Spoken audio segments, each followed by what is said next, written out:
Son las 7 horas con 36 minutos. Saludamos al arquitecto Fernando Carrión, académico de la Flaxo, experto en materia de seguridad. Arquitecto Carrión, bienvenido. Quisiéramos conocer su balance sobre cómo marcha esa guerra en el marco del conflicto armado interno, guerra contra la narcodelincuencia en Ecuador. A toda la audiencia, a ustedes en particular, y muchísimas gracias por la invitación. ¿Cómo ven las cosas? ¿Cómo han avanzado? ¿Cómo van evolucionando en materia de seguridad?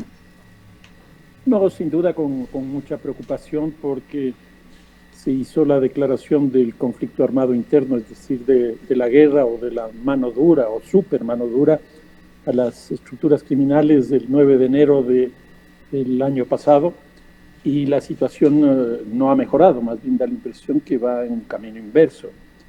¿Y por qué esto? Porque cuando se posicionó el presidente Noboa por primera vez a fines del año 2023, la tasa de homicidios estaba a 46 homicidios por 100.000 habitantes. Y cuando él se posiciona, pues ya estaba cerca de los 50, y ustedes acaban de darle el dato de que ya estarían 52. En otras palabras, pues durante el primer periodo de su gobierno interino, llamémoslo así, no logró reducir eso. Y en esta segunda fase que se encuentra, en este segundo periodo presidencial, pues tampoco está ocurriendo eso. Es cierto, el mes de mayo fue el mes más alto en términos de las tasas de homicidio que se tenga registrado. El mes de junio cayó un poquito, perdón, pero ya en julio se volvió a recuperar la tendencia que venía desde el mes de octubre, de tal manera que la situación es bien complicada. Arquitecto, Arquitecto Carrión, muy buenos días. ¿Cómo ve usted de las actuaciones del gobierno nacional en esta materia? Ya no se habla del plan Fénix, del cual se habló en el primer mandato, digamos así, del primer mandatario, con muy pocos o nulos resultados. En definitiva, no se llegó a conocer exactamente sobre este plan Fénix. Ahora no conocemos tampoco si existe un plan para combatir la inseguridad, y las únicas acciones han apuntado a algunas leyes que han llegado con el carácter de económico urgente, además a la Asamblea Nacional, y que han sido aprobadas. Además, el mismo presidente ha dicho que gracias a estas leyes, o al menos a una de ellas, se logró por fin la captura de alias Fito. Más allá de eso, conocemos poco o nada de cuál sea el plan o la propuesta para combatir la inseguridad. ¿Cuáles son sus opiniones al respecto? Bueno, plan me parece que efectivamente no hay. El famoso plan Fénix nunca existió, porque si uno compara lo que el propio candidato Noboa definía como plan Fénix en la campaña electoral con lo que después llegó a llamar plan Fénix, pues no había correspondencia, de tal manera de que eso prácticamente desapareció en el propio ejercicio de gobierno. Y este rato ya no están hablando de eso. Ahora se habla del bloque de seguridad, que no es otra cosa más que la articulación de las Fuerzas Armadas con la policía, pero no se ve claramente la existencia de un plan. Que hay una política, sí, eso sí no se puede negar, que es esta política de mano dura, esta política de la guerra, que opera principalmente a partir de la presencia de las Fuerzas Armadas y de la policía, en unos casos en las cárceles, en otros en las calles, en las ciudades, en la minería ilegal, etcétera. Y en términos internacionales, lo que se ha posicionado también con fuerza es el tema de la cooperación internacional, básicamente aquí con los Estados Unidos y con Israel. Entonces aquí aparece, y ya está prácticamente decidido, que va a haber una consulta a fines de este año para ver la posibilidad de construir bases militares aquí en el territorio ecuatoriano. A mí me parece que creer que la base militar de Manta redujo la violencia no se acerca a la realidad, porque se aprobó en el año 99 y terminó el convenio en el año 2009, y la tasa de homicidios en esos 10 años más bien subió 5 puntos. Y a partir del momento en que sale la base militar, hay una caída hasta el año 2017. Yo no creo que la base militar ni explique la subida ni explica la bajada, no tiene nada que ver, porque la base militar de Manta estuvo inscrita en el Plan Colombia y obedecía más bien a esa estrategia. Tan es así que una vez que sale la base militar de Manta de acá, se construyen 2 bases militares más en Colombia. Entonces no tiene nada que ver. Y yo creo que las bases militares, por lo menos si es la misma concepción de la base militar de Manta, con otro nombre en otro lugar o varios otros lugares, a mí me parece que no tiene sentido. Yo creo que una de las cosas interesantes que empezó a trabajar Guillermo Lasso fue esta de los cuarteles intermedios. Y yo creo que más bien ahí debería estar, porque el problema está en la tierra. En el caso ecuatoriano es en el suelo, en la costa, en la sierra y en la Amazonía. Entonces, si nosotros tenemos estos cuarteles intermedios, siguiendo en la lógica, que no creo que es la mejor, de la guerra, de la mano dura, pues me parece que eso tendría mucho más sentido. Entonces, en primer lugar está esto de las bases militares. En segundo lugar está lo de la presencia de fuerzas militares de otros países, que eso me da la impresión que no está este rato funcionando, pero le vimos a la ministra de Relaciones Exteriores, a la canciller, salir a visitar varios países de América Latina con ese fin, pero me da la impresión que el resultado no fue bueno. Y el tercero que sí está, me da la impresión operando, es la lógica esta de los mercenarios. Entonces tenemos ya uno de estos que va a ser capacitación, que va a ser entrenamiento y quién sabe qué otras cosas más. Pero me da la impresión que se tiene hoy día como una política contra la violencia. Usted se refiere al mercenario Eric Prince, el fundador de la empresa Blackwater. Se reportó que efectivamente la semana pasada había estado en Ecuador y que el gobierno, esto lo dijo para la agencia EFE, el ministro del Interior John Reinberg, el gobierno le había contratado para realizar formaciones y capacitaciones a fuerzas de seguridad. ¿Conoce usted algo sobre el marco de este acuerdo? No, la verdad es que no. Vi la noticia simplemente que había llegado y que se mantenía eso. Por eso es lo que estoy sosteniendo ahora, una cosa de este tipo. No así la presencia de militares de otros países, porque eso me parece que no ha caminado. Pero la verdad es que no sé cómo será. En este caso no es un convenio, tiene que ser un contrato que se establecerán las actividades que va a desarrollar esta empresa y los montos, los costos que eso tendrá. Ahora, hay reportes de que el crimen sigue incrementándose en Ecuador, más allá de las cifras que hemos reportado al inicio. Diario La Hora, por ejemplo, en su edición del día de hoy, señala de que hay nuevas bandas criminales del Ecuador y cita casi una treintena que las califica como brazos armados de las estructuras ya establecidas, pero son 30 nuevos nombres de bandas que estarían actuando en las zonas más peligrosas de Ecuador. No, yo creo que ese es un fenómeno que hoy día está desarrollándose y eso está produciendo dos cosas adicionales. Una es un copamiento prácticamente de todo el territorio nacional con obviamente distintas intensidades y distintos tipos de delitos, pero me parece que va copando el territorio nacional. Y el otro es justamente que hay una diversificación de los hechos criminales y una violencia más violenta, valga la redundancia. ¿Y por qué digo esto? Porque si nosotros vemos lo que pasó la semana pasada en Manta, en Playas, en Babahoyo, etcétera, pues las masacres son impresionantes. Y no solo eso, una cosa absolutamente nueva. El festejar esto con fuegos pirotécnicos. Esto es algo que nosotros nunca habíamos tenido. El cartel de Medellín hacía esto a fines del siglo pasado, cuando lograba introducir cocaína a los Estados Unidos. Es decir, un cargamento entró a los Estados Unidos y entonces en Medellín se festejaba fuegos pirotécnicos, etcétera, etcétera, etcétera. Pues aquí lo que se hizo fue festejar el asesinato de varias personas en una de estas masacres.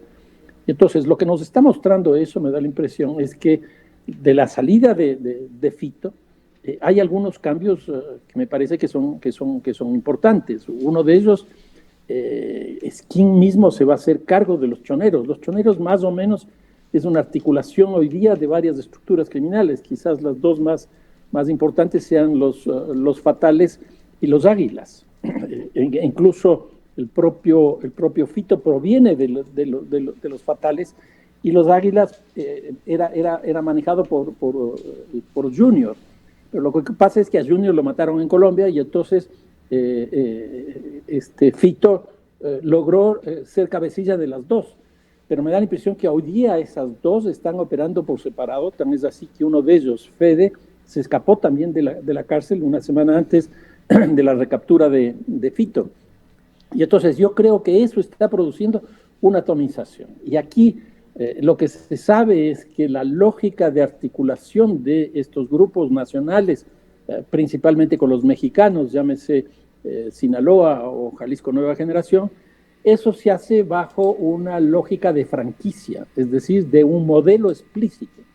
Y la impresión que yo tengo es que los choneros, también los lobos, están reproduciendo esta lógica de franquicia con otros grupos criminales, porque eso les conviene en términos de seguridad, de estrategia y de ampliar el crimen, están expandiendo con otros grupos criminales. Y aquí hay una cosa nueva, y es que estos grupos ya no solo están expandiéndose en el territorio nacional, sino que ya se ve influencia en el caso peruano y en el caso chileno.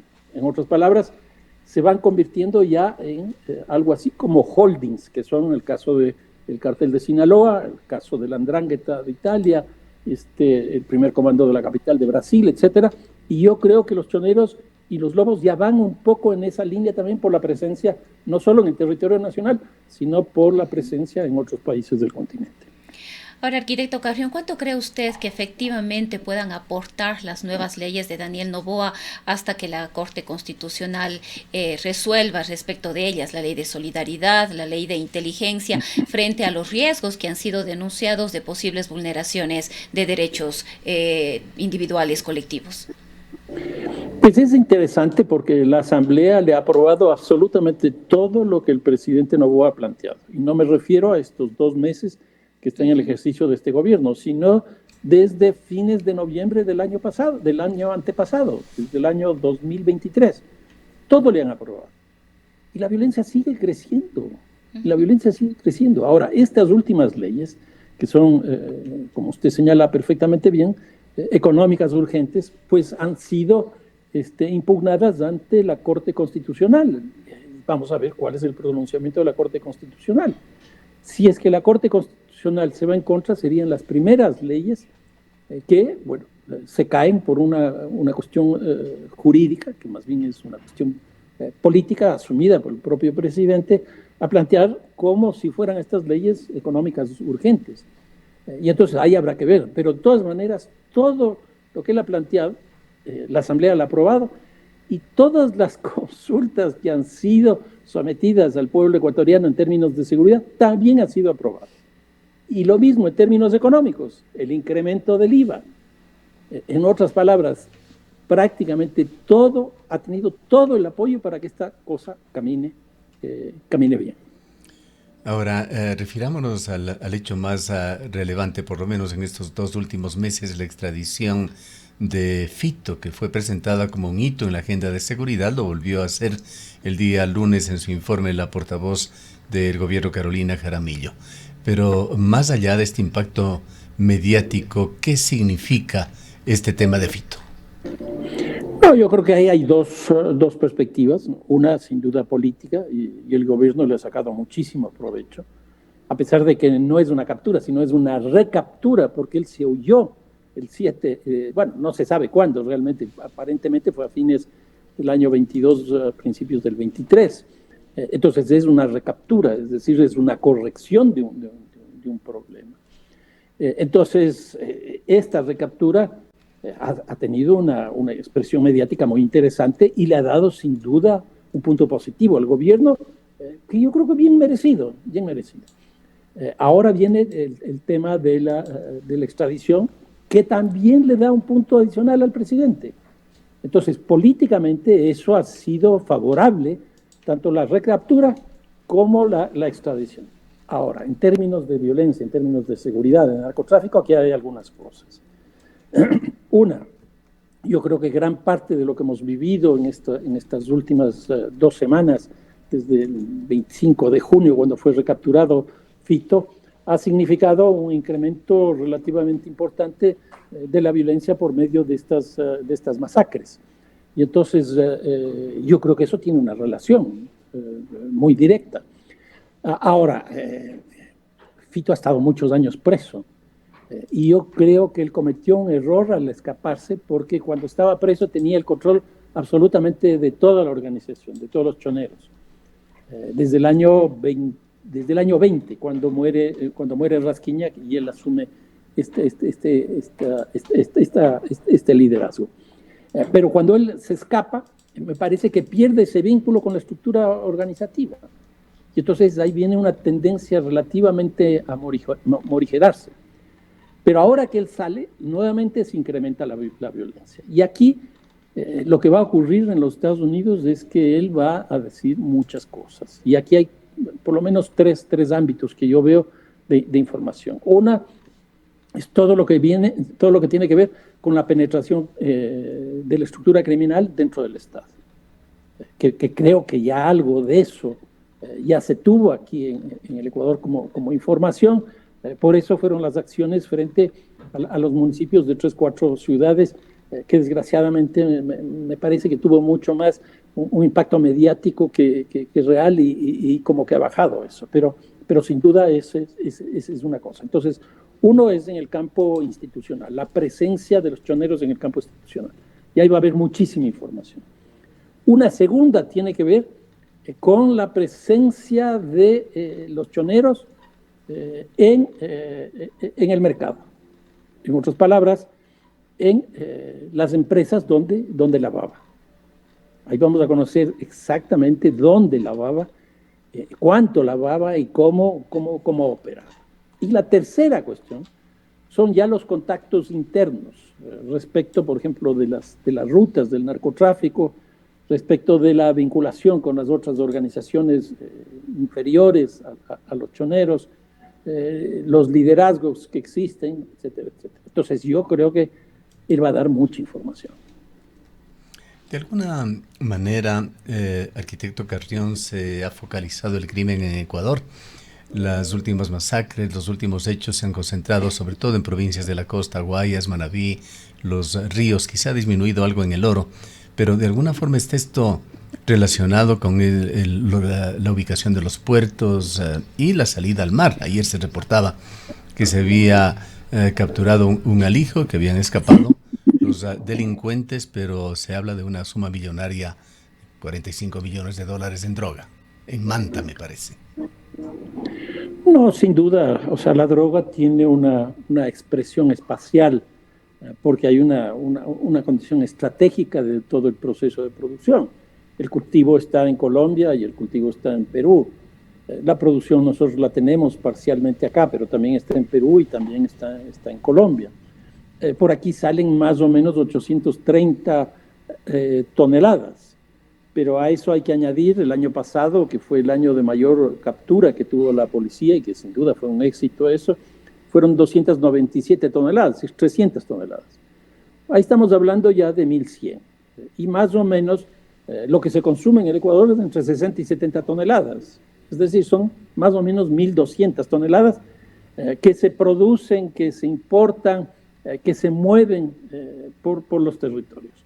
Y lo otro es que, bueno, salen estas 830 toneladas del territorio ecuatoriano. ¿Por dónde salen? Pues principalmente por las dos cuencas que hoy día tienen un peso significativo. El caso de la cuenca del Pacífico, en unos casos por los puertos y en otros simplemente con los pescadores artesanales que tienden a sacar al mar ciertos alijos. Y la otra es la cuenca del río Amazonas, que va la droga básicamente hacia el Brasil, donde Brasil se ha convertido en el segundo país de consumo de cocaína del mundo, pero además de consumo es de tránsito, porque por ahí va a Europa, al África y al Asia. Entonces yo creo que eso está conduciendo justamente a lo que señalaba hace un momento, de esta cooptación del territorio, aunque obviamente en cada uno de los lugares, por la división del trabajo, división territorial del trabajo que existe, en unos lugares son más fuertes que en otros.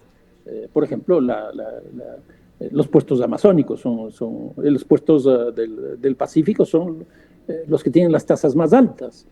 Y eso es clarísimo por la información que tenemos. Para arquitecto Carrión, para que todo esto ocurra, además tiene que haber cierta complicidad.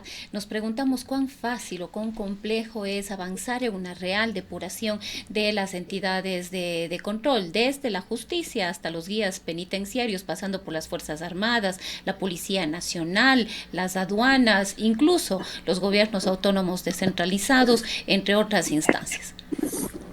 No, yo creo que ese es un tema muy clave, pero no solo es la penetración en el Estado, yo digo, es incluso mayor la penetración en el mercado, porque eso le da una capacidad económica para penetrar en el Estado.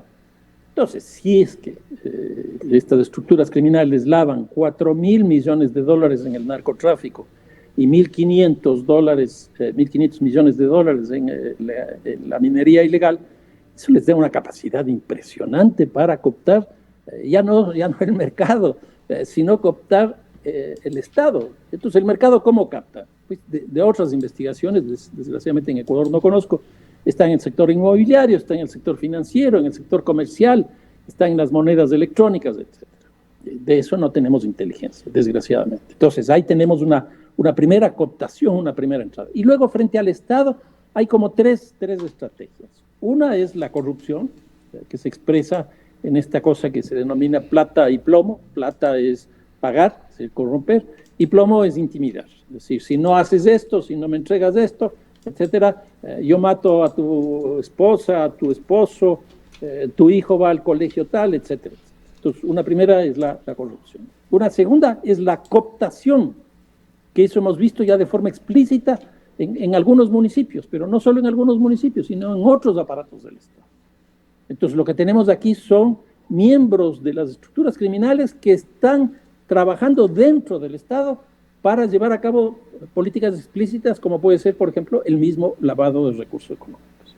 Y la tercera, que es la que me parece que está emergiendo en toda América Latina, y el Ecuador no es la excepción, es el tema político. Y entonces, hoy día ya no se financian las campañas electorales exclusivamente como se hacía antes, sino que hoy día, por el descrédito de la política, que ha llegado incluso a estas organizaciones criminales, ellos deciden representarse de forma directa. Entonces, nosotros tenemos representantes electos popularmente en los municipios, en los consejos provinciales, en la Asamblea Nacional. ¿Por qué la Asamblea Nacional? Porque la Asamblea Nacional tiene representación por distritos electorales que son las provincias. Entonces, hoy día los territorios son proclives a esto, y los territorios más proclives a esto son donde se ubican los laboratorios, por donde transita la droga, por donde sale la droga, por donde se lava la droga, etcétera, etcétera. Entonces, todo eso ha hecho de que políticamente tiendan a representarse en procesos electorales, como digo, en las instancias territoriales, que son básicamente municipios, consejos provinciales, y las circunscripciones electorales dentro de la Asamblea. Y tampoco hay, arquitecto, mecanismos de un control real del lavado de activos. En absoluto, porque la institución que nosotros tenemos, pues si logra capturar, no sé, 40, 50 millones de dólares al año, y es mucho. No hay inteligencia respecto de eso. No se trabaja ese tipo de cosas. Y como les digo, solo en el lavado estamos hablando de 4.000 millones de dólares. ¿Y dónde se ha descubierto eso? Pues no se descubre. Para finalizar, arquitecto Carrión, tratando de obtener una panorámica a nivel nacional, más allá de esta violencia concentrada en provincias de la costa, ¿qué está pasando con Quito, la capital de la República, con la sierra en general? Sobre el oriente usted ha hablado algo ya, con esa salida definitiva que sería con miras hacia Brasil, pero también habría que hablar de las Islas Galápagos. ¿Cómo está el resto del país? Lo que pasa es que hubo hace más o menos 7, 8 años una reestructuración, llamémoslo así, de la economía política del narcotráfico, porque empezó a haber una sobreproducción de cocaína que hizo que se caiga el precio. Entonces, a partir de esa situación, lo que empezó es abrirse una lógica de buscar nuevos mercados. Y hoy día, por ejemplo, Europa es uno de los mercados más sólidos, los Estados Unidos sigue siendo, ya no tanto como era antes, que era casi monopólico. Y en ese sentido entró también América Latina. ¿Cómo entra América Latina? Básicamente con un cambio de estrategia del pago que hacen estos holdings, es decir, Sinaloa, Landrangheta, etcétera, a las instituciones con las que trabajan en los territorios nacionales. Y ese cambio fue básicamente, en vez de pagarles en dólares, les empezaron a pagar en droga. Que una situación de ese tipo produjo un cambio sustancial porque tienen que monetarizar esa droga. Y esa monetarización lo hacen principalmente en los mercados locales, con lo cual empezó a incrementarse el consumo. Y en ese sentido, la sierra, además de obviamente la Amazonía y sobre todo de la costa, empezaron a consumir mucho más. Pero la sierra entró en la lógica de todo el narcotráfico.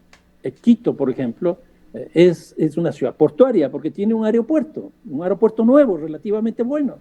Ya se ha descubierto varios alijos que están saliendo por ahí. Entonces, Quito también es una ciudad portuaria y por ahí está saliendo la droga. Pero por otro lado, lo que tenemos es un nivel de consumo muy alto. Y entonces es interesante en el caso de Quito porque en las periferias, básicamente en los valles, lo que tenemos son la lógica del bodegaje, esperando el momento en que pueda salir esa droga o que pueda integrarse al consumo minorista en la propia ciudad de Quito, que eso se expresa principalmente en la parte alta de la ciudad. Y entonces ahí tenemos la disputa de esos mercados con las estructuras criminales clásicas que existen a nivel nacional, los tiguerones, los fatales, los lobos, etcétera.